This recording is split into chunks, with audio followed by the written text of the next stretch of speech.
दोस्तों आपको खुश आमदीद कहते हैं अपने इस रेगुलर के प्रोग्राम बाज़ार शेयर्स और ख़बरों में। इंटरनेशनल मॉनेटरी फ़ंड और बिल आखिर उसने पाकिस्तान के लिए 7 अरब डॉलर्स की मंजूरी दी कल रात, लेकिन इस मंजूरी के बाद आज जब कारोबार का आगाज़ हुआ तो काफ़ी बेहतर हुआ, लेकिन बाज़ार की तमाम हवा निकाल दी।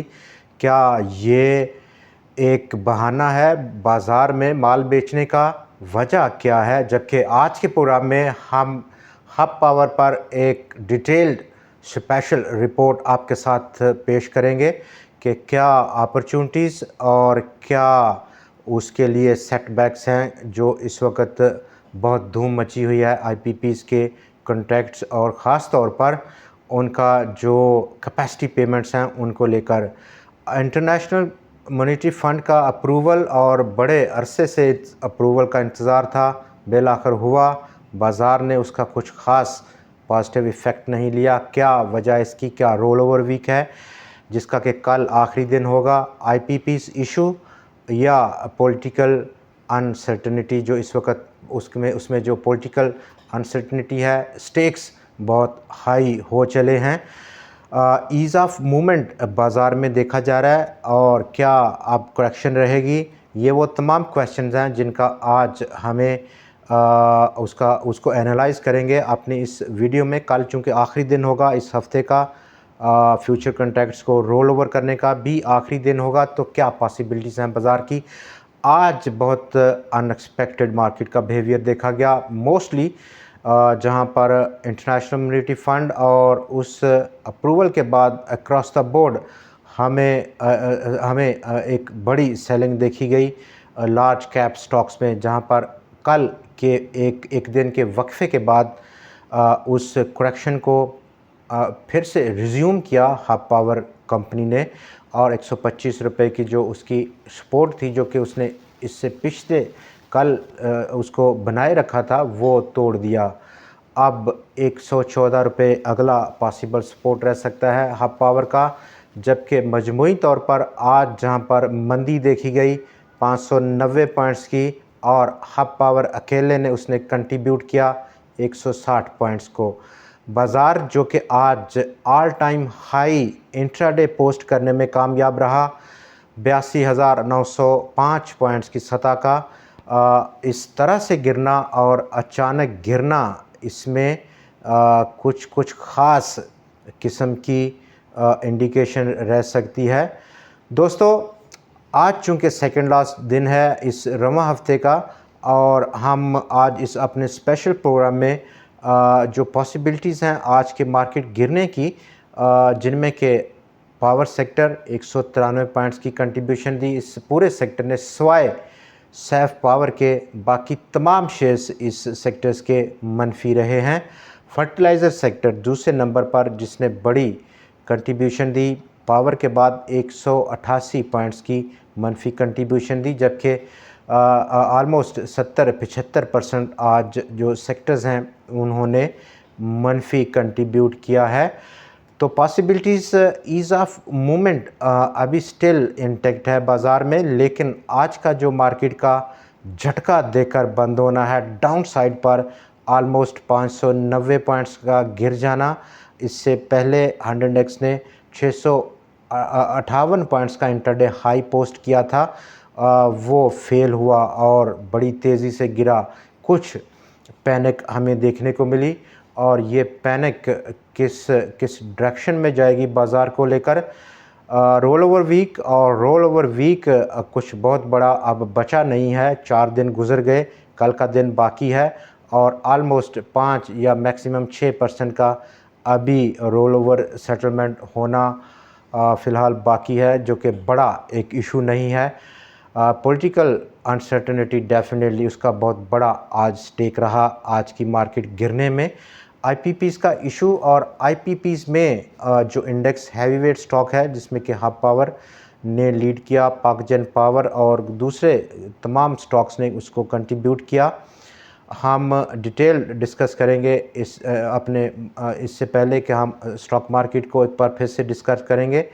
पहले हम बात करते हैं हब पावर का। इस वक्त जो पूरा जो पूरा इस वक्त सिनेरियो बना हुआ है, जब से स्टॉक 19 सितंबर को एक्स होने के बाद कंटिन्यूसली डाउनवर्ड ट्रेंड में मूव कर रहा है और बड़ी तेज़ी से गिर रहा है, चूँकि इंडेक्स हैवी वेट्स है और बड़ी एक करेक्शन यहाँ पर 100x को ऑलमोस्ट होश नहीं आने दे रहा। हाफ पावर जो कि गवर्नमेंट इस वक्त अंडर कंसिडरेशन है कि वो तमाम कॉन्ट्रैक्ट आईपीपी के साथ टर्मिनेट कर दे, और उस कनेक्शन में ऑलमोस्ट हाफ पावर का जो इसमें रोल है, जो उसकी कंट्रीब्यूशन है, वो अगर हम देखें तो ऑलमोस्ट उसको अर्न करने हैं कंपनी को 95 अरब रुपया अगले 3 सालों में, और इसके अलावा कोई ऑलमोस्ट 53 अरब रुपया अभी रिसीवेबल में है हाफ पावर का। सेंट्रल पावर परचेज़ जो उसका एग्रीमेंट है उसको उस कनेक्शन में।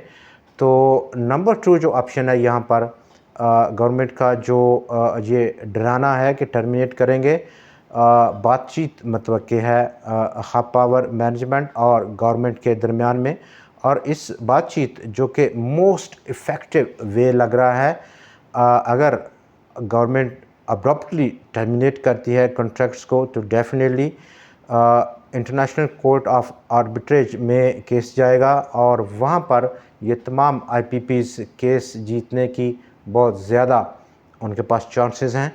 गवर्नमेंट की कोशिश होगी कि एक तरफ वो प्रेशर लगाए और दूसरी तरफ निगोशिएट करे, थोड़ा सा एक अच्छी टर्म्स निकालने के लिए कोई एक एक्सट्रैक्ट करे ऐसी डील जो कि विन विन सिचुएशन हो दोनों के लिए, गवर्नमेंट के लिए और आईपीपीस के लिए। तो उस कनेक्शन में हमारा जो इस वक्त जो अंडरस्टैंडिंग है, अगर ये बातचीत जो कि मतवक़्क़ी है और डेफिनेटली उसके बहुत ज़्यादा चांसेस हैं कि कामयाब हो जाएगी, और कोई एग्रीमेंट इस कनेक्शन में कोई रीच होता है गवर्नमेंट और हाफ पावर के दरमियान, तो उसका जो बेनिफिट हैं उस पर अगर हम बात करें तो आपको अब ये जो 95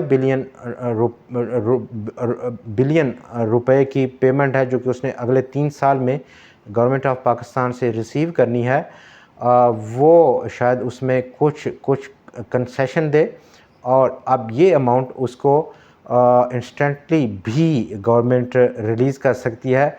कुछ ऐसा कॉन्ट्रैक्ट हो सकता है जिसकी पॉसिबिलिटी है, और इस केस में अगर गवर्नमेंट ये फॉर वंस डिस्पैच करती है 95 बिलियन से कम की अमाउंट, तो उसका इफ़ेक्ट कंपनी की जो लिक्विडिटी पोजीशन है उस पर काफ़ी पॉजिटिव रह सकता है, जिसकी सूरत में वो एक बड़ी इन्वेस्टमेंट किसी दूसरी वेंचर में उसको एडवेंचर कर सकता है, या रीपे कर सकता है अपने इंटरेस्ट जो कि उसको डेट की सूरत में बर्दाश्त करने पड़ सकते हैं।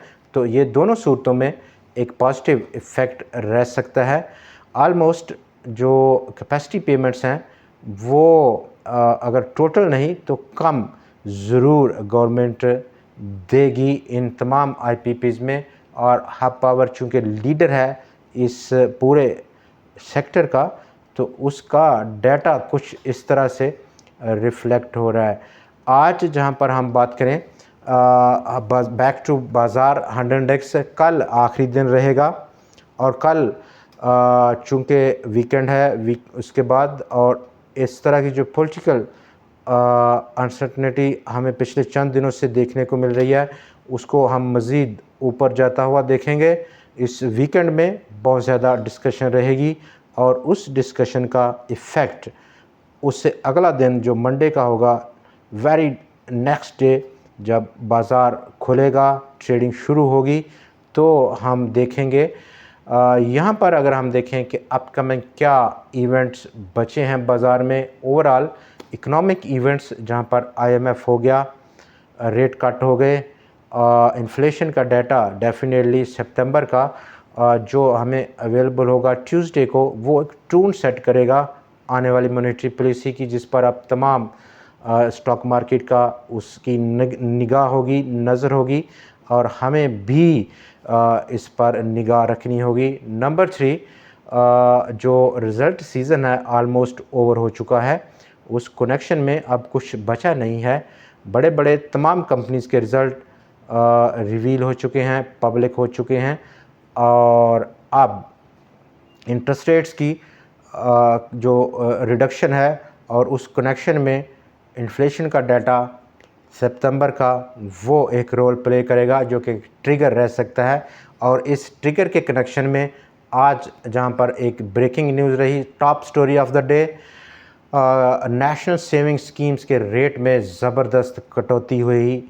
375 बेसिस पॉइंट्स की मैक्सिमम साइड पर आज रिडक्शन की गवर्नमेंट ऑफ पाकिस्तान ने, और ये रिडक्शन हमें देखने को मिली SISA सर्टिफिकेट्स पर 14.25% का रेट गवर्नमेंट ने गिरा कर दिया। इससे पेशतर 18% का रेट ऑफ रिटर्न गवर्नमेंट दे रही थी।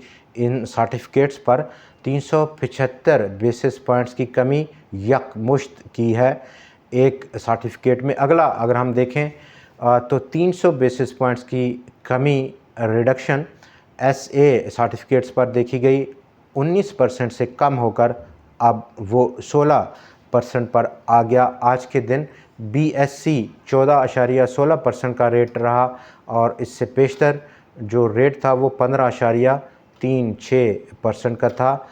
फर्दर अगर हम आगे बढ़ें तो गवर्नमेंट ने ये इंडिकेट किया कि किसी भी किस्म का मिनी बजट लाने की कोई भी अभी तक तैयारी नहीं हो पाई, नहीं की हमने, और ना ही मिनी बजट लाने का कोई भी प्रपोज़ल अभी तक अंडर कंसिडरेशन है, अंडर डिस्कशन है गवर्नमेंट ऑफ पाकिस्तान का। ये भी काफ़ी क्लियर हुआ। जबकि पाकिस्तान का बिज़नेस कॉन्फिडेंस इंडेक्स अगर हम देखें तो वो सितंबर के लिए उसमें कमी वाक़या हुई है 1 पॉइंट की और वो चला गया 50 के फिगर पर।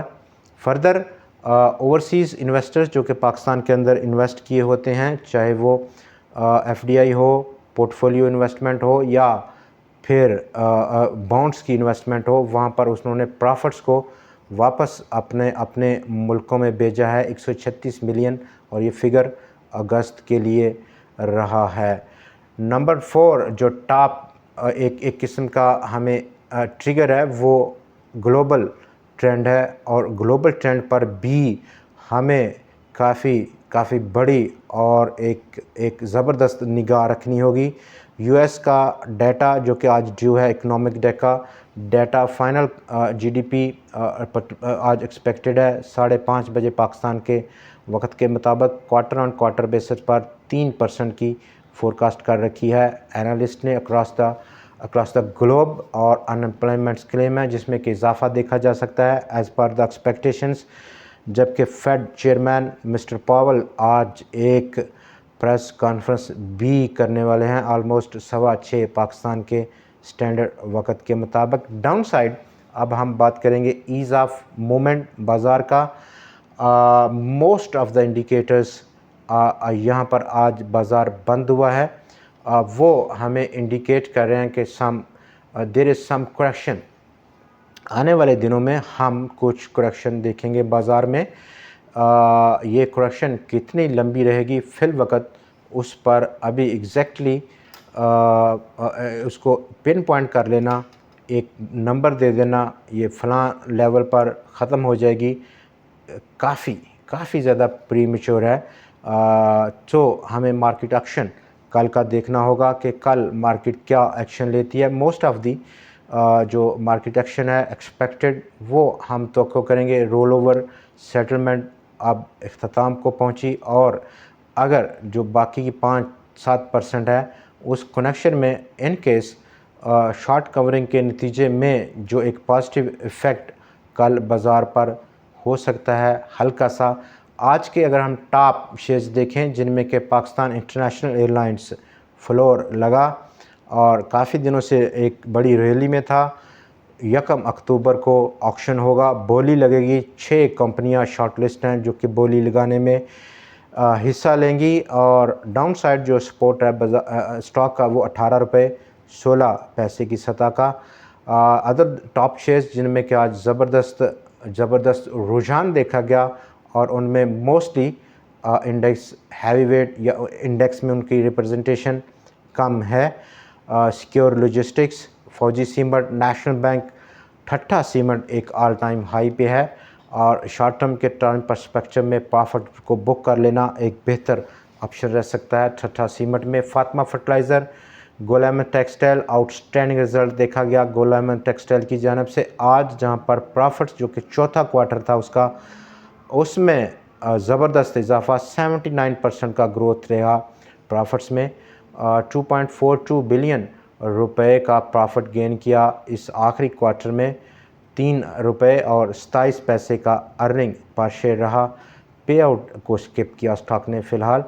पावर सीमेंट के जो लॉसेस हैं उसमें 4 गुना इजाफा देखा गया। अप्रैल टू जून का जो क्वार्टर है, जो कि आखिरी क्वार्टर था, 1.52 बिलियन रुपए का लॉस बर्दाश्त किया कंपनी ने। ओजीडीसी के शेयर्स को जो डिस्कस किया गया बाय द कैबिनेट कमेटी के उसको अब ट्रांसफ़र किया जाए। पाकिस्तान ने जो सोवरियन वेल्थ फंड बनाया था, लेकिन याद रहे पाकिस्तान का सोवरियन वेल्थ फंड इससे पेशतर इंटरनेशनल मॉनेटरी फ़ंड इसको रिजेक्ट कर चुका था, कांटा लगा चुका था। GAL गंधारा और उसने लॉस पोस्ट किया फिस्कल ईयर 24 के लिए एनुअल रिज़ल्ट में 258.8 मिलियन रुपए का, जबकि इसके साथ साथ GHNI गंधारा इंडस्ट्रीज़ ने प्रॉफिट पोस्ट किया है 300, जिसमें 781 मिलियन रुपए का, जिसमें कंपेयर करें ईयर ऑन ईयर बेसिस पर तो 336% का ग्रोथ रेट रहा प्रॉफिट में। अटक पेट्रोलियम अक्रॉस द कंट्री अब इलेक्ट्रिक व्हीकल्स की चार्जिंग फैसिलिटी प्रोवाइड करेगा अपने तमाम फ्यूल स्टेशंस के आउटलेट्स पर। ट्रैवलर्स का रिज़ल्ट भी आज देखा गया, जहां पर एनुअल रिज़ल्ट में प्रॉफिट्स 77 पॉइंट्स की कमी, जबकि 8 रुपये का कंपनी ने कैश आज पे किया। निशात चुनिया का प्रॉफिट ऑलमोस्ट प्रॉफिट में आ गया। कंपनी 692 मिलियंस का एनुअल रिज़ल्ट प्रॉफिट देखा गया। इसके साथ साथ अगर हम देखें तो स्टीक 10 प्लेट्स ने एक $35,000 का ऑर्डर अपना कॉस्ट की ऑर्डर के लिए सिक्योर करने के लिए सिंगापुर सुप्रीम कोर्ट में एक अपील फाइल की है कि उसका जो एक वहाँ पे कस्टमर है उससे इतना ऑर्डर का कॉस्ट उसको दिलाई जाए। देखते हैं कि क्या फ़ैसला लेती है सिंगापुर की सुप्रीम कोर्ट। दोस्तों, आज के प्रोग्राम में इतना ही। कल फिर आपसे मुलाकात होगी मज़ीद खबरों और मज़ीद शेयर्स के साथ। में इजाज़त दीजिए।